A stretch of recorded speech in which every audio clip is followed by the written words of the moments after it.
Hello friends, શું હાલચાલ છે? એકદમ મજામાં હશો?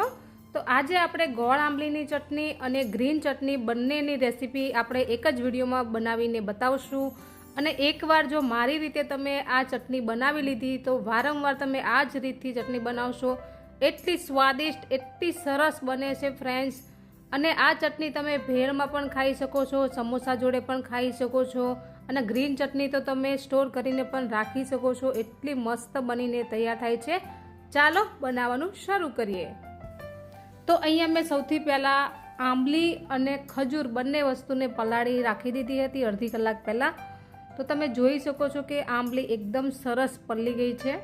અને ગોળ આંબલીની ચટણી તો આપણે ઘણી જગ્યાએ ઉપયોગમાં લઈ શકીએ છીએ, સમોસા સાથે, કચોરી સાથે, ભેળમાં પણ એડ કરી શકીએ છીએ। બહુ જ સરસ આ ચટણી બનીને તૈયાર થાય છે ફ્રેન્ડ્સ। તો પલળી જાય ને પછી આ રીતે આપણે મેશ કરી નાખવાની છે હાથેથી જ આ સરસ મેશ થઈ જાય છે ફ્રેન્ડ્સ।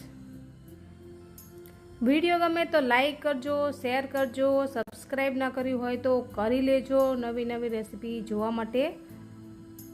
તો મેં અહીંયા ફટાફટ મેશ કરી લીધું છે ફ્રેન્ડ્સ। હવે આપણે આની અંદર મસાલા એડ કરી લઈશું। લાલ મરચું પાવડર 1 ચમચીથી અડધી ચમચી એડ કરી લેશું।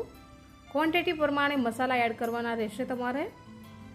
અડધી ચમચી ધાણા જીરું પાવડર એડ કરી લેશું। સ્વાદ અનુસાર નમક એડ કરી લેશું। અહીંયા મેં સાકરનો ઉપયોગ કર્યો છે, તમે ગોળ પણ એડ કરી શકો છો। તો નાની 2 વાટકી મેં અહીંયા સાકર એડ કરી છે, કારણ કે આપણે આની અંદર ખજૂર એડ કરેલી છે, એટલા માટે બહુ ગળપણની જરૂર નહીં પડે। અને થોડું પાણી એડ કરીને આપણે ગેસ ઉપર ઉકળવા માટે રાખી દઈશું। તો તમે જોઈ શકો છો કે ઉકાળો આવી રહ્યો છે। 2 થી 3 ઉકાળા આવે ત્યાં સુધી આપણે આને ઉકળવા દેવાની છે। તો આ રીતે આપણે ચલાવતા રહીશું। ચટણી આપણી સરસ ઉકળી ગઈ છે ફ્રેન્ડ્સ।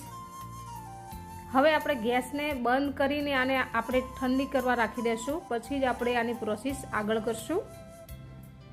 જો એકદમ સરસ થઈ ગઈ છે। હવે આને ઠંડી કરવા માટે રાખી દઈશું, અહીંયા જ રહેવા દઈશું ઉપર જ। ત્યાં સુધી આપણે ગ્રીન ચટણી બનાવી લેશું। અહીંયા મેં કુદીનો અને લીલા ધાણા લીધા છે, એકદમ ફ્રેશ લીધા છે। એક મિક્સર જાર લેશું। મિક્સર જારમાં આપણે લીલા ધાણા ધોઈને એડ કરવાના છે ફ્રેન્ડ્સ, કારણ કે દવાવાળા આવતા હોય છે। કુદીનો મેં અહીંયા ઘરનો જ લીધો છે, તેને પણ મેં ધોઈ લીધો છે। હવે 3 લીલા મરચાં એડ કરી લેશું। તીખાસ પ્રમાણે તમારે લીલા મરચાં એડ કરવાના રહેશે। 1 આદુનો ટુકડો એડ કરી લેશું।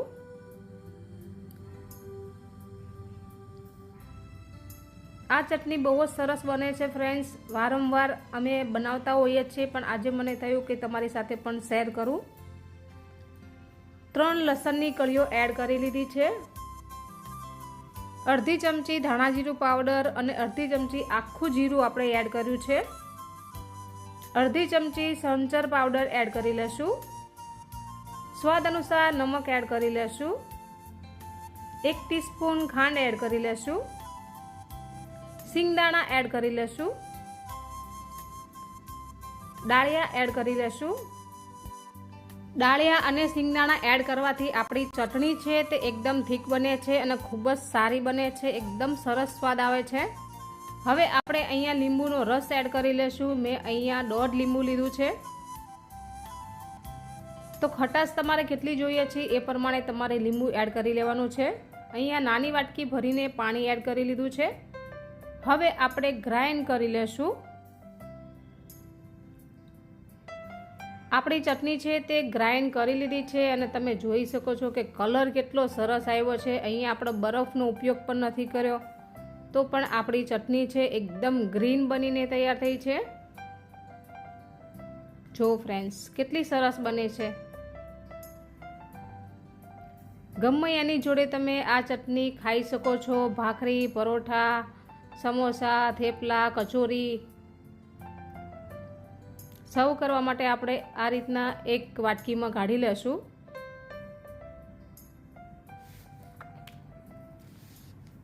જો ફ્રેન્ડ્સ આપણી ચટણી બનીને તૈયાર થઈ ગઈ છે। અને હવે આપણે બનાવશું જે ગોળ આંબલીની ચટણી આપણે ઠંડુ કરવા રાખ્યું છે તે બનાવશું। તમે નજીકથી જોઈ લો ફ્રેન્ડ્સ, કેટલી મસ્ત બની છે। આને ઢોકળા જોડે પણ સર્વ કરી શકાય, એટલી સરસ લાગે છે ને કે વારંવાર બનાવવાનું મન થાય તમને।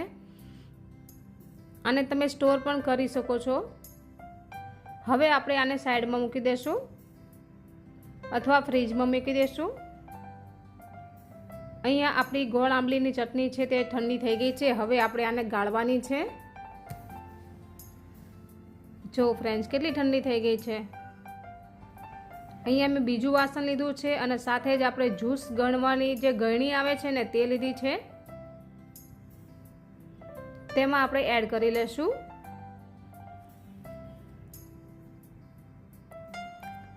હવે આપણે આ ચટણીને છે તે સરસ રીતે ગળી લેવાની છે, જેથી અંદર જે રેસા હોય ને તે નીકળી જશે।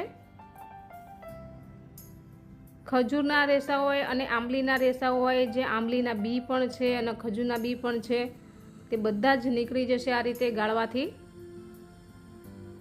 અને આપણી ચટણી એકદમ ચોખ્ખી અને એકદમ મસ્ત રીતે આપણે બનાવી છે।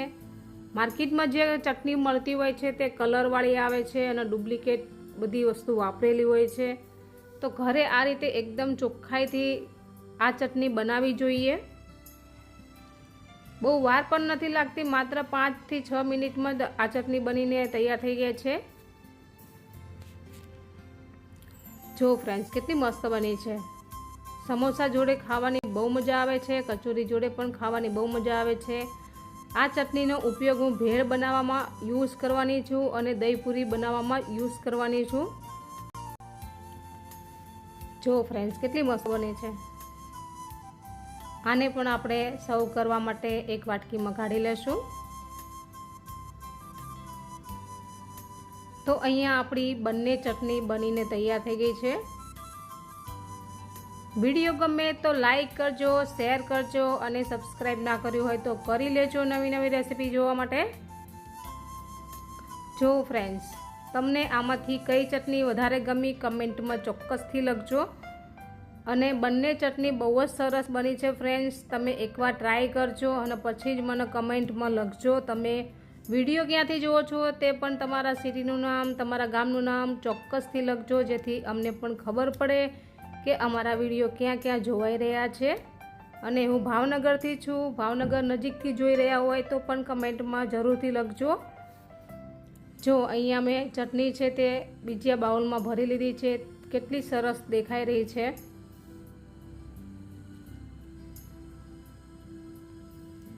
તો આવા નવા વિડીયો જોવા માટે સબસ્ક્રાઈબ કરો અને લાઈક કરો। Thank you for watching.